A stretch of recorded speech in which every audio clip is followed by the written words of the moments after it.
In July 69, I had just moved to London. I'd been at art school for 5 years by then. And I was living next door to one of my professors. And he said, oh, why don't you come over? They're landing on the moon today. And so I went over and we sat looking at quite small television, which was black and white and not very impressive. But what was amazing was looking at that and then looking out of the window, it was a full moon, and thinking, oh my God, that is actually happening there now. And this was one of those moments when you think the world has changed.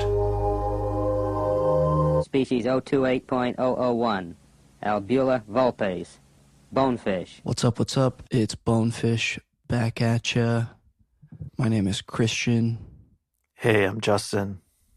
We're back talking about the music we all love to chat about. We'll be talking some Animal Collective today. Our main focus will be another Brian Eno record. We're going to talk his 1983 release, Apollo. Space Age Ambient. Blockbuster Ambient. The Blockbuster Ambient record.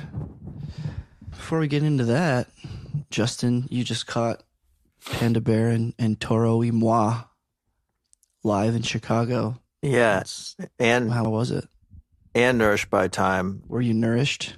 I was nourished, yeah. It was cool. Panda Bear went on second. And yeah, I guess we can give a spoiler alert in case people don't want to be tainted in their concert going experience. But yeah, his set was like about 45 minutes. It was on the shorter side. Yeah, full like rock band kind of garage rock Panda Bear mode. Yeah. He seems to have purchased a new guitar. The tone is very trebly and kind of kind of noisy. It was cool. 5 members in the band. Rivka was on, I think, samplers mostly and singing. Everyone kind of sang. Maria Reis, who I think is a Portuguese musician, was also doing various things. The drummer, I don't know who the drummer was. Drummer was cool. And then the bassist was Tim Coe. I think he played in Aero Pink's band and others. And so there were like 4 or 5 new songs. Oh, wow. Like newer than the new album, you mean? Sinister Grift, I'm pretty sure. Sinister. I mean, he played Defense. He played, I think. Gotcha. And yeah, it was cool. It did remind me of like Cindy Lee a little bit. Like they both have this 60s pop thing, but more kind of guitar based, like early rock and roll kind of. It is cool. There were some oldies mixed in. He did like 2 Grim Reaper songs. He did the first track on Grim Reaper, which was unexpected. Ooh, sequential circuits. That's cool. Yeah. He did. You were right about slow motion. So he played that. First he kind of teased it, the riff, and then went into slow motion. That's cool. He likes the tease. I remember at the Panda Bear Sonic Boom show, he did that with Tropic of Cancer. He in the outro to one of the songs, he sort of started singing Tropic of Cancer and then stopped, and then that was the encore track. So. Oh, nice. Tease. I like the tease. That's cool. Nice, yeah. Anything else from Tomboy, or was that the only one? Yeah, that was the only one from Tomboy. He did Take Pills, the only song from Person Pitch. I saw that. It's cool. And then nothing from Reset. He did one Bowie song. It was on the shorter side. It's funny because Toro y Moi is just bigger than Panda Bear. Was it more of a Toro crowd or more of a Panda Bear crowd, or did it sort of shift? By the time Toro got there, it was packed. Okay.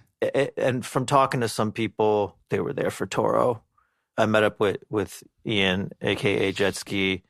Shout out to Ian. We had a great time. We kind of got closer for Panda Bear and then bailed to the back for Toro. Nice. Toro's funny, man. It just felt like very blog rocky still. It felt like Travis Scott, but way more wholesome and lighthearted and fun, kind of. Interesting. That's cool. But excited to hear how these songs sound recorded. But yeah, Panda had some ripping some licks, man. On I know. I don't know what kind of guitar he got. I don't know. Did you see what kind of guitar? I've seen a couple. Oh, maybe like it's a Telecaster or something like that. But Yeah. it does. Yeah, I've seen just like some social media clips, and I see him doing the like sort of like slide down, like boom, like a bunch, which is sick. Like whoa, pulling that out of your back pocket. Surf Rocky, which we know he likes. Yeah, it did have that's that cool. Did he vibe to it too? Did he play Guy's Eyes? No. Oh damn. No, which would have like gone good with this setup and his guitar. Yeah, I think he has on this tour. I think he's played it like the sort of older version, but. And so no, like any of the backup vocals were not like pre-played tracks or samples. They were all like everyone kind of sang and kind of would do like his vocals as like a kind of a choir, or some of the Hawkening stuff. Kind of they would just do that naturally. So it was cool. That's cool. Yeah. It's always tough trying to sing along with like backing tracks. Anyway. That's sick. Shout out to Danny Perez who's doing the visuals, non-AI visuals. Nice. But how can you even tell, you know? That's not a diss to Danny, though. How do you know they were non-AI? I think he said so. I think he said on Instagram, like, oh, this time it's not AI. Everyone calm down. I feel like we got some people were reaching out to us being like, what'd you think about the AI visuals? And I'm like, I don't think they were AI this time. And so it seems like there's some people who are salty about it. Cool that you got to see Ian, aka Jetski. He came on the pod for an episode where we talked about a day with the homies. So check out that. He didn't play any songs off of that yet. I guess not surprisingly. Putting aside the show for a moment, how are you vibing with the Sinister Grift songs? We got like 3 songs out now, I think. Pretty much, yeah. Like kind of like you said with the show, sort of like straight ahead rock, like rock band Panda Bear, sort of like very very good, very melodic, and just I don't know, very very pretty straight ahead. Yeah, I only listened. That's kind of what I'm. The latest single, "Ends Meet" or whatever. I only listened to once. Don't even really have much of an opinion. I'm excited to hear it all in context. Same. We'll of course. Maybe we should do like a full review episode. Yeah, I'm sure. Do you like them so far? Yeah, I do. None of them sound too sinister, I would say. Not that they need to, but yeah, and we'll talk about this more when we review the album, but for sure. Very different from the one initial set of Sinister Grift songs, which was like 4 years ago now. Incredibly different. Yeah. Speaking of new albums, of course, Geologist just dropped his solo record, which we haven't talked about much on here, but we have plans to cover a Shaw deal at some point. So for those of you looking forward to hearing some content on that, that's going to be coming. Mm-hmm. But yeah, for sure. But also over on the Patreon, we were just chatting Pull Hair Rabbi, the Avitir Kriya Brecken record.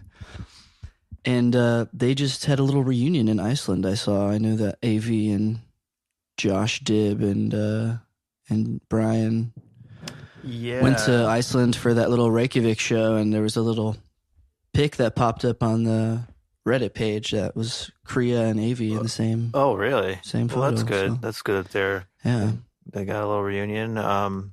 Yeah, that I haven't listened to much of that set, just some snippets. It seemed cool. Oh yeah, I haven't like the Iceland thing. I haven't seen much of that either. Any footage or anything? Deacon had a solo set. I think Geologist had a solo set, and then Avi's got this group, Asheville-based musicians, right? Ellicott Hooligan. Hooligan, yeah. Yeah, you sent me a little like radio performance they did. That seemed pretty cool. Little live on air. Yeah, they've done a few. I know there's like, I want to say like somebody on like a viola or violin, some sort of stringed instrument. I think AV on like, I don't even know, samples, percussion, and then there's like a third person. Was it saxophone? I want to say the hooligan. Playing the hooligan. Anyway, that's cool. Well, I don't want to let my imagination run wild, but you know, AV and Korea being together here in the 20th anniversary year of Feels. Who knows? Maybe they're cooking up some sort of Feels. I don't know. Something. Well, yeah. Korea, of course, being the 5th member on that record. I hope so. I mean, I like reissues when they, you know, I'm not so much of a fan of demos unless they're like really different interpretations of the song. I like unreleased songs or even like alternate mixes. I think are cool. I heard did you hear the demo of Tickwid from that LA Fire comp? I haven't heard it yet. I saw they put it out. It's cool, man. It's just like it's just like AV and Deacon. I really like it a lot. It sounds like more than a demo, I guess. But yeah, it'd be cool if they did. You know, that's the thing with Animal Collective. Kind of like the songs that are out there, and so there's not gonna since they play everything live, you're not really gonna get like an unreleased song. You know, right? So yeah, their approach to kind of reissues and anniversaries has been a little different. But yeah, it'd be cool if they had like, you know, maybe they got some sort of live set under their sleeves or something. We shall see. Tight. Well, do you want to get into some quick Bonefish Recs before we hop on over to Eno land? Yeah, sure. What do you got? I've been digging this record that came out late last year, I believe, by the band Beak. Oh, nice. They put out a record, I guess it's just 4 arrow characters to the right. Yeah. But Beak, they're a British band. The drummer and I think sometimes vocalist is Jeff Barrow, who aside from like, you know, his own sort of scoring work, like he's done stuff for like what was that movie? Ex Machina. Yeah. What it is. He did do music also for Annihilation. But yeah, so he does like scoring work, but he's also one of the dudes from Portishead, the British. Oh, really? Band, sort of. Yeah. Yeah, along with Beth Gibbons, he was sort of a like multi-instrumentalist. Anyway, he's been doing this band Beak for a while. Did not know that was the connection. That's cool. But yeah, this one came out last year. They've got a handful of records that are all pretty awesome. Sort of like kind of dark post-rock. It's like a drummer, a bassist, and like a synth player. But they combine like synths with like sort of the rhythm section really well.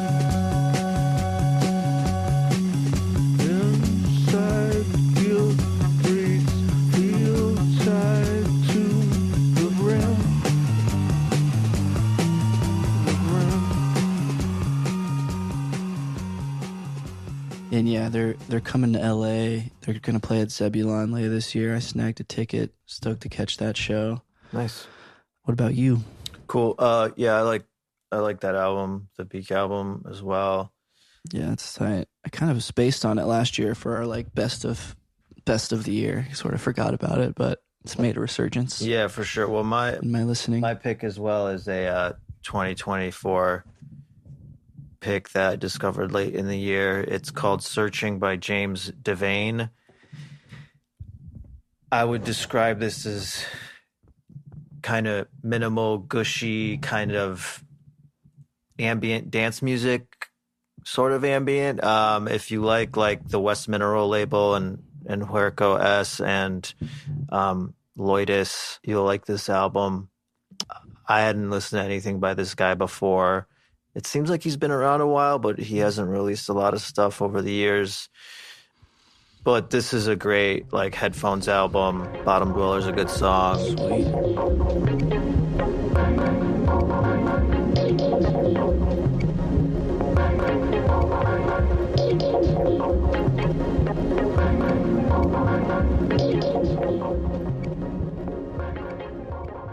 Check it out. James Devane, Searching. Nice. Ambient dance. That's cool. Is Huerco S dancey? I feel like I've heard one of his records that was like real out there. Yeah, no, like, his other project, I think the guy's name is Brian Leeds, Loidus, I think. Okay. Who also came out with an album last year, is like, yeah, it's very dancey, very minimal. It almost sounds like music that could be made like on a Windows 2000 or something, like Y2K kind of dance music or something. So, all right, let's hear that sweet Brian Eno theme music.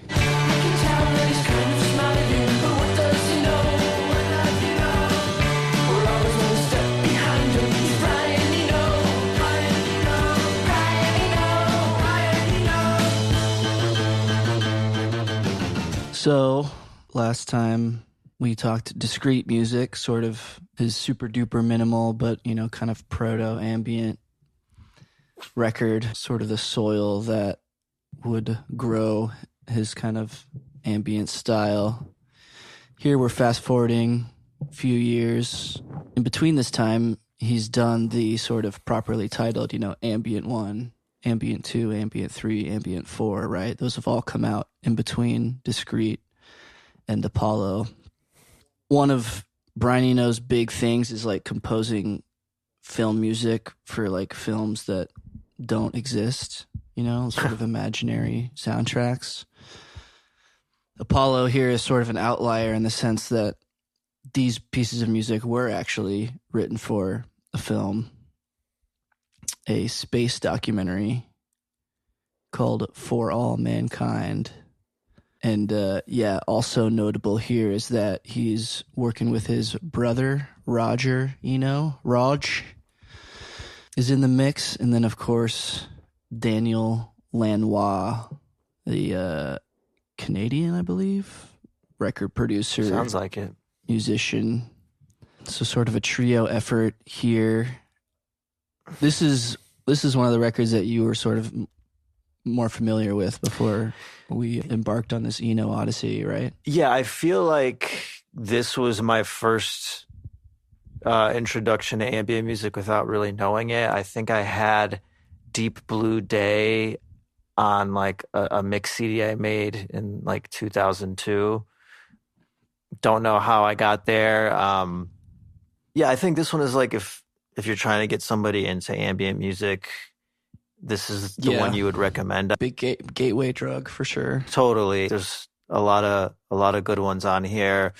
We could talk about the journey that it takes you on because I feel like there is a kind of a trajectory to this one. But yeah, I just feel like this was maybe his most mainstream ambient album, would you say? At least the peak of his powers, kind of. Maybe not his best album, you know, but like his most kind of outward facing record. I don't know. What do you think?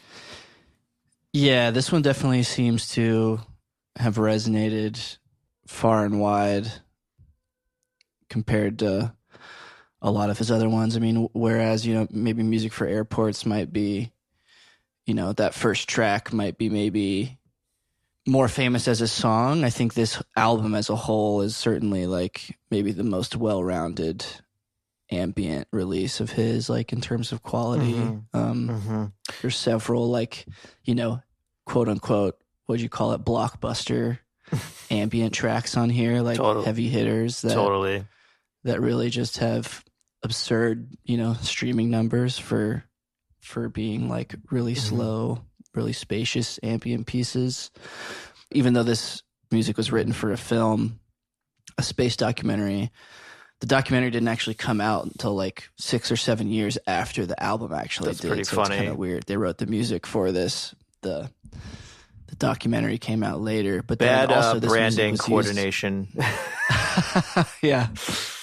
I guess that edit just really was hell. Just took a lot longer than they expected. Which, yeah, it's got to be funny as the dude who made that documentary, like, hey, Brian Eno, will you write music for this? And he's like, yeah, okay, sick. I did it. It's done. I'm putting the album out. And he's like, whoa, wait. I'm not even done with this movie yet. But anyway, so a handful of these songs have obviously been picked up and featured prominently in other movies. Train Spotting has like an iconic scene with Deep Blue Day where Didn't realize that. Ewan McGregor is like, yeah, he's like, I'm pretty sure he's like dropped his heroin in a toilet or something, or he's maybe like hidden it down there. And he like plunges his head into it to get it, and then suddenly he's like in this underwater like ocean, like swimming down, and Deep Blue Day plays while he like swims to the ocean floor to get his drugs. Wow. There's another needle drop in 28 Days Later, you know, one of the best zombie films of all time. I think that one is an ending ascent, which is one of the big, you know, very heavenly cuts on here. Okay, because initially, I mean, I don't remember it in this movie. I don't even know if I've seen 28 Days Later, but when I think of zombie film, the last thing I think of soundtracking that is an ending. But I guess it's in there. Yeah, I actually works. couldn't remember where it was in there, but yeah, it's on the soundtrack. Right, you know, it's like, so, I mean, first of all, you got to see that movie. It's unbelievable film. Your first feelings of weightlessness as it hits you is like going down a country road about 60 miles an hour, and a car goes over the bump and your stomach goes up into your throat, and then you get over the bump and you get that good sensation feeling, and then bomb, you're back down again. Only when you're in space, you go into weightlessness, you go over that bump and you never come down. I'm a little embarrassed to say that for some reason I thought that an ending was in the Tom Hanks film Apollo. Apollo 13. Yeah, my brain just made that up. And when I went to Google for this album, I was like, what is it called when you remember like a false memory? I forgot. Where you're like, you're sure it's true. Like, the Mandela effect. Right. I had a total Mandela effect where I'm like, no, like this song is in Apollo 11. Tom Hanks is like having his moment. And I couldn't believe it when the links were just not there. Okay, but no, that's weird you bring that up because there is a link. So the documentary this music was made For All Mankind, is a documentary by this dude, Al Reinert, a Texan, who got access to like 6 million feet of like 16 millimeter footage that the Apollo missions like had, that like the astronauts took, and made this documentary out of it. I watched this documentary last night, actually. Oh, nice. And it's pretty amazing, I gotta say. I mean, it's just one of those like, will make you trip out about space. Yeah. And, like how fucking insane the universe is, and that like we did this like 60 years ago. Like humans went to space and like landed on the moon with pre-digital technology. Yeah. A lot of incredible footage, if you like, you know, and it's all on film too. It like looks so good. But anyway, so this dude, Al Reinert, he didn't do much other than this documentary, which I think was really successful. There's like a Criterion release of it. But one of the other things he did is he co-wrote the script to Apollo 13. Wow. Ron Howard. Okay. So there is. There's no way that I ever knew that, but I'm glad I got there somehow. Yeah. Apollo 13 was like a weirdly big movie in my household growing up. It's just one of the ones we like watched a lot. Just like intense space drama. Did you watch that growing up? Dude, I don't even know if I've seen it. I just like know the cover, but hell of a movie. This is Houston. Say again, please. Houston, we have a problem. We have a main bus being... But I feel like the Apollo 13 spiritually, like the vibe, it has that an ending ascent vibe to it, right? Totally. Yeah, like the main conceit of that movie is that it's a moon mission. Stuff goes catastrophically wrong to where they can't land on the moon. They just literally like fly around it and have to go back to Earth. And so it's all about like, you know, yearning and like longing, in which this music is like 100 full of. Yeah, I mean, well, since we're talking about the song, we can keep talking about it. And I don't know if we need to go track by track. We can just kind of improvise. I think Eno's most streamed song and ending, parentheses, Ascent, on Spotify. It's kind of the centerpiece of this Apollo album. And like you were saying, it kind of conveys like a moment of like quiet awe. It is kind of the first song that has a melody on the album. I feel like the album has a really slow start, but then this is the first one with like a very discernible kind of melody. But that feeling, this kind of feeling of like becoming aware, you know, I feel like, or like, you know, I feel like if you want to be funny about it, like, yeah, like a trucker learning how to use chopsticks for the first time while this song plays, or a disabled person figuring out how to use silverware. Sorry, we should delete that part. You know, this, I feel like this song can make you do like epiphany. Right. It's an amazing song.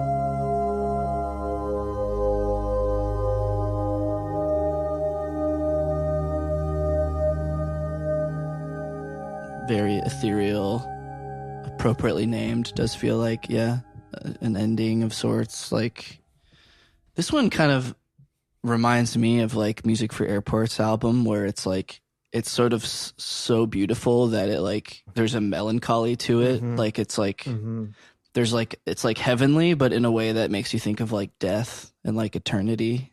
Like, yeah, no, I totally, like, it's so beautiful, it's sad. Yep. Yeah. Yeah. Makes a lot of sense that it's been used numerous times in film. You know, it's very, very evocative, and so relentlessly sort of emotional. And that melody, do you know what instrument that is that he's using?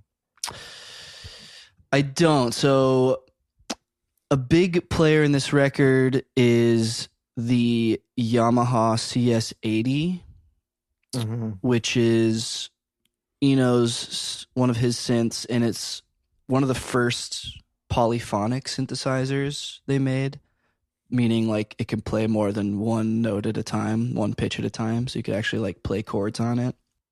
That's cool. I'm guessing a lot of the stuff that's not obviously like, you know, pedal steel guitar or something else, I'm guessing a lot of that on this record I think you're right. Is the CS80. I think you're right. So it makes sense that this song is mostly CS80. And it's also, I think, like almost all reversed. Like because a bunch of songs on this are either like pitched way down or like kind of played backwards, or like heavily like tweaked in the production stage at some point as well. I think I remember hearing him say that, and ending a set was like sort of the breakthrough moment when working on this, was they like reversed it. But yeah, a note on the like instrumentation, many of the tracks on the album were recorded with soft attacks of each note, so not like a heavy onset, but like a slow fading up of each note, and then played backwards with multiple heavy echoes and reverb added in both directions to merge the notes into one long flowing sound, with each note greatly overlapping each adjacent note, producing the floating effect that Eno desired. Very, very nice. A little more on sort of the background here. So his brother, Roger Eno, at the time, this was sort of his first, like when he was called into work on this album, it was kind of his first time in like a proper studio. But as a day job, he worked as a music therapist in a psychiatric hospital. Oh, wow. And sort of was all about thinking about music less in terms of like melodies and tunes and more in terms of like mood utility, sort of. And I think a lot of sort of the minimal beds of these songs come from him like playing around on piano. So I didn't know that until I was just researching for this. I thought that was super interesting. Like, especially looking at this of one of like the ambient records of his that resonate with so many people. There's literally like a psychiatric therapist, music therapist, I mean, who's like behind a lot of the like. Of course, it has a healing quality to it for sure. This record more so than others. What do you think about the sequencing to this album? Because I feel like there is kind of a narrative theme to it. It does start off kind of dark, and it feels like you're kind of maybe orbiting something, you know, you're the moon or in space, and it takes a few tracks really to pick up, to have some sort of melody. And then I feel like the second half of the album with Silver Morning, Deep Blue Day, Weightless, it's like you're going back to the Earth's surface and you're kind of in the Earth's atmosphere, and you see the blue sky, you see the water, and then you land, you touch down, and then like the very last song, I think it's Stars or something, it's like nighttime and you're looking back up at space now instead of being in space. I don't know, like that's just what I kind of pictured. Yeah. And I don't know if other people have gotten there as well. No, that's cool. I definitely feel you. Yeah, the first half of the record is definitely like so spare. Like, I mean, speaking of space, there is like so much just space in these songs. Yeah. And then, the back half definitely, gets more populated with instrumentation and like stuff that you could say is actually like concretely music. A note on the last song, Stars. So that's kind of a theme in the record. The first song is Under Stars, a sort of very eerie, kind of spooky, dark ambient track.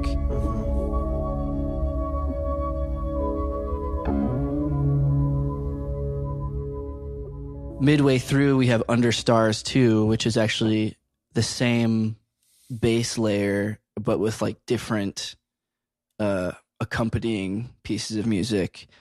And then Stars, the final track, is that same song again, but like just the bass layer, like everything else stripped away. So it's sort of this repeating theme. It's crazy that Stars, the last song on the album, has 48 million streams, the second most streams on the album.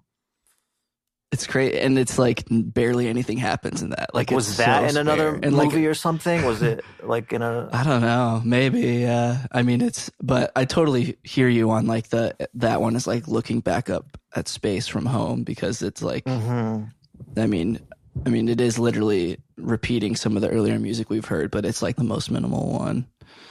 But yeah, wow, does that really have more than Deep Blue Day? Yeah, it has twice the amount of Deep Blue Day.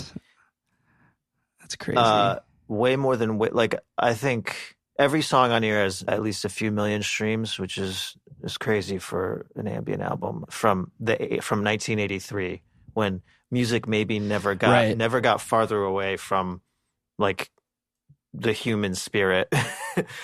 And also just worth noting that, like, you know, these streaming numbers probably only start 10 years ago. Like, right.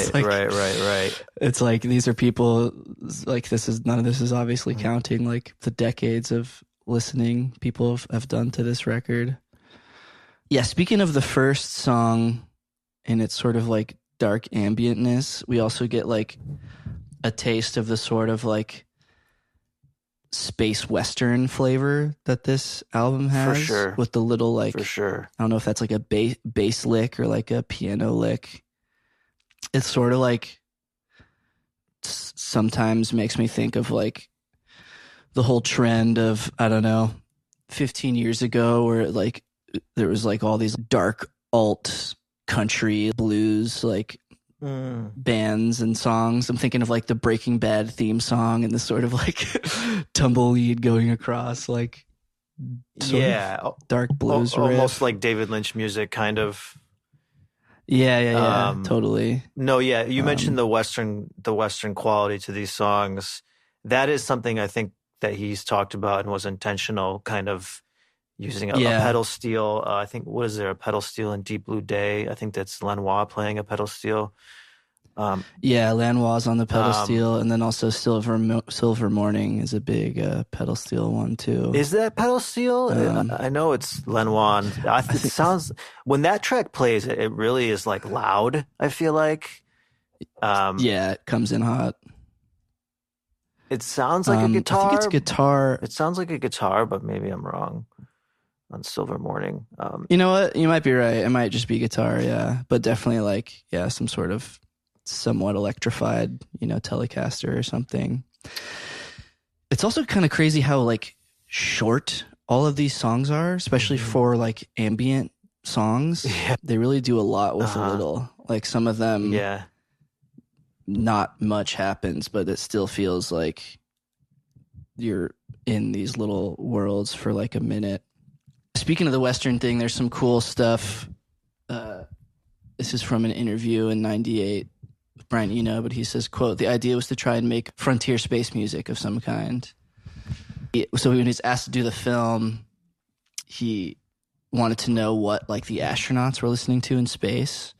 So for the Apollo missions, each astronaut got to take one cassette tape, and almost all of them took like country and Western music. And it's sweet because in the documentary, they have these little cassette tape players that they're just like spinning in zero gravity, like listening to the music. Wow. And they're like, these cassette players like work better in zero gravity than they do like on Earth. Like it sounds better, which is crazy to think about.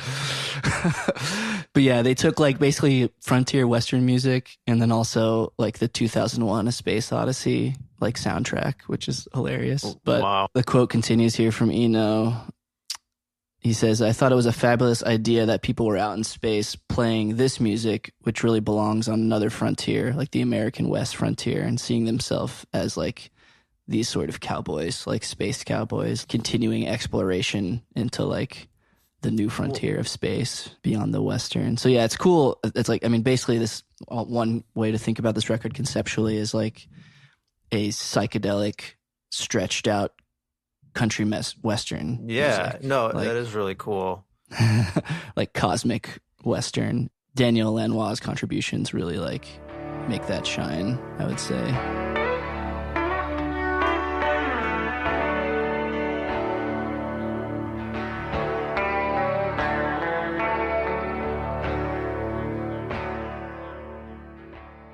Yeah, and if you think about it, space and the desert and the West and frontier country music, they have a lot in common. Both kind of wide open, starry spaces. And like subtle danger too. Yeah, of course. And which it makes like dangerous landscape. It makes sense that U2 did their kind of American Western album with Eno and the Joshua Tree. I love the second half of this album, like when it's like Silver Morning, Deep Blue Day, Weightless, like those three songs together are just so nice. Yeah. Yeah, Deep Blue Day, I think, is a personal fave. That one is notable because it was a sort of bass instrumentation that on that one Brian Eno made with a omnichord, which is a sort of 80s kind of digital instrument. They're pretty cool. They're pretty like cheesy sounding. It's like there's a little place you like strum with your finger to like play these chords, and then to pick the chords you just like press these different buttons. Like it's like A, and then you can press like A minor, and then like it will like make the finger swipe that chord. And there's like a little like you can play like a drum beat along with it, and it's sort of like this funny cheesy little instrument.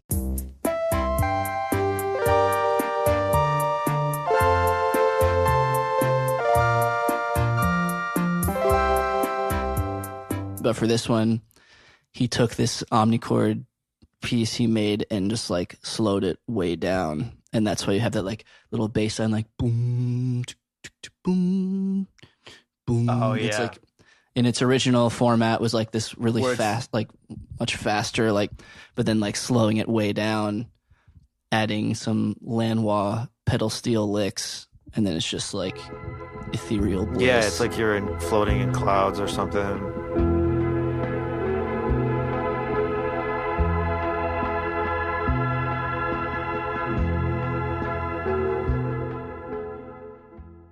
You mentioned the 80s, like this album does not sound like it's from the 80s. Like maybe you could say the guitar on Silver Morning sounds a little compressed like the 80s, or that like marble keyboard on Weightless, that twinkly keyboard. Which is kind of the hyper compressed like 80s guitar is like kind of making a comeback now with like, what's his name? Mickey G or whatever. Yeah. Weightless, I will say, is maybe the most 80s sounding one on there. Yeah. With that like electric piano keyboard sound. Yeah, right. But still cool. Still a beautiful song. Uh-huh. That's the one that where you're like, okay, yeah, maybe this song came out decades ago. But you're right. The rest of it is like so contemporary sounding, like so timeless. The second half is definitely where the blockbusters are. quick shout for the second track, Mata, where there's like a weird like animal sound. Oh, like yeah. Donkey hee-haw. What's up with that? It's supposed to be like an alien? I guess. Some kind of farm animal, like maybe he was, sticking to that concept of like the new Western. Yeah. But it's so funny because like these dudes, speaking of this documentary, like a lot of these early astronauts were like sort of like Southern boys, and like hearing them describe space is pretty hilarious. Space cowboys, literally. Totally, yeah. And they talk about just like, too, like the fear they feel of like, all right, we're departing on like the lunar module to land on the surface, and you look out the window and it's just like a white desert with like 9,000 craters, and you're like, holy shit, like what? Like, it's kind of like, am I gonna make it back from this? I know, yeah.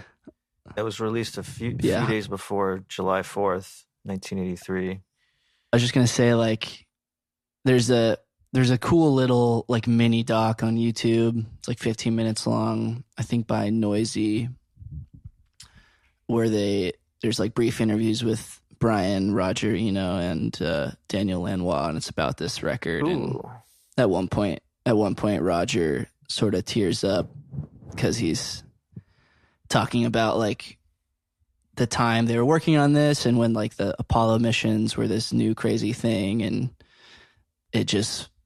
he's like, it was just a time like we all sort of, maybe naively now thought like, dude, when people see this footage of like the Earth from the moon and like see how this planet is like this oasis in this vastness of nothingness, like it'll be so much easier to like work together as humanity and build a better future for ourselves. And he's like, now, like, I have so little hope for like he's like, he's like, it's sad for me looking back on this time when we had all this, like, man was doing like incredible things and like sharing knowledge internationally. And now it's like, we have people trying to go to fucking Mars so they can build a sweet green there or whatever. It's just like, it's sort of especially I think just having watched this documentary, it's like just on my mind how sort of optimistic this period was compared to now. And like, that's kind of maybe adds another layer of like a somber sheen to this music in a way. Yeah, it's too bad because, I mean, the innovation has really just been privatized, and who knows whether anything will become of it. And yeah, just seeing Earth from outer space is very humbling. At least we got this album to kind of keep that sentiment, that dream alive. It's also crazy to think about just like we were obviously born into a world where people had already been to the moon, but like think of being born in like 1940 and like 25 years later, dudes are like landing on the thing you see in the sky every day. Like that would be such a trip. Yeah.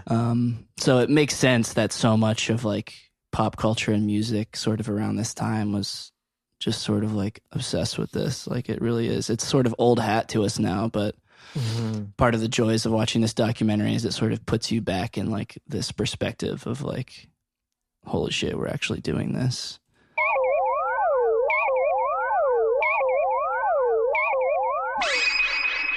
You mentioned other space ambient or space themed records. The obvious one that came to my mind, which is more of a rock opera, is Dark Side of the Moon. Did you think of any? David Bowie came to mind, obviously, with Ziggy Stardust. Right on. Ground Control to Major Tom. And then, of course, Life on Mars, one of the best songs maybe ever written. Oh, The Orbs. Adventures Beyond the Underworld from 1991. A lot of space textures. I think some audio from actual transmissions kind of from space or from far away. And then related to the orb was the KLF's album Chill Out. Dude, yes. I feel like is also a sort related. Of cosmic western. For sure. Cosmic western vibes on that one, yeah. Ooh, good call. That's an amazing album. It is an amazing album. I know Dave from Animal Collective loves that record. He's mentioned it. Yeah, man. I found it on vinyl like 2 years ago at the last bookstore in downtown LA. Wow, what a find. Very stoked to nab that one. I like the cool little Elvis samples and then like the the cows. What do you call it? Tibetan throat singing craziness. Yeah. It's awesome. And that one's like a road trip across the country and through the desert. And, yes. And, at night, it's a very nighttime sort of record. I also thought of the pedal steel player, Chuck Johnson. His album Balsams kind of has a starry-eyed space ambient feel. Nice. Even Centipede Hurts has those, the whole concept behind that record was kind of an alien band playing from space. And space radio. That's definitely true. I wrote down the song Telstar by the Tornadoes, which was a 60s British surf rock band that Panda Bear sampled a bunch for Person Pitch. But they had a song called Telstar that was an instrumental surf rock song that went #1 on the UK singles chart and the US Billboard Hot 100 in December 1962.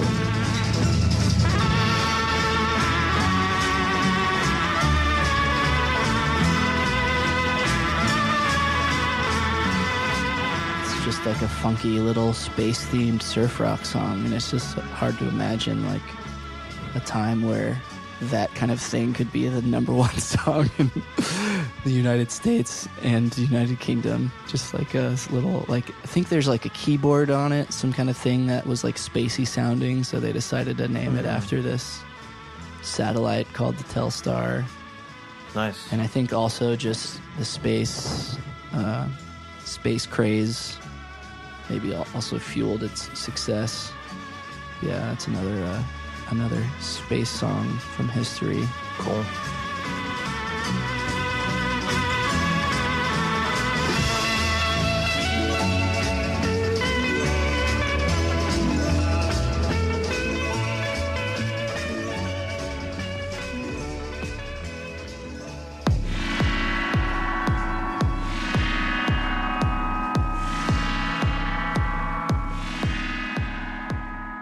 Apollo, we love the moon.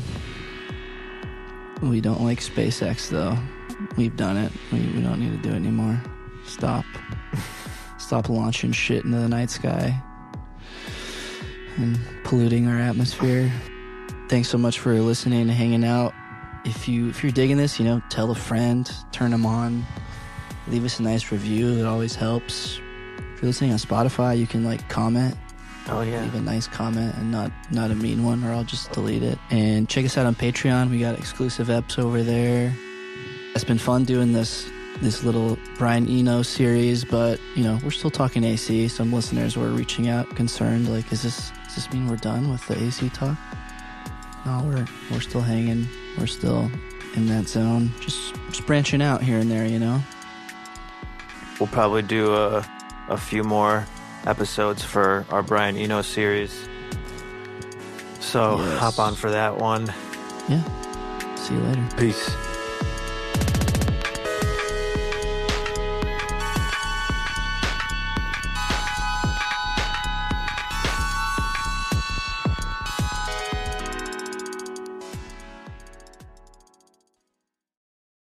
Bonefish.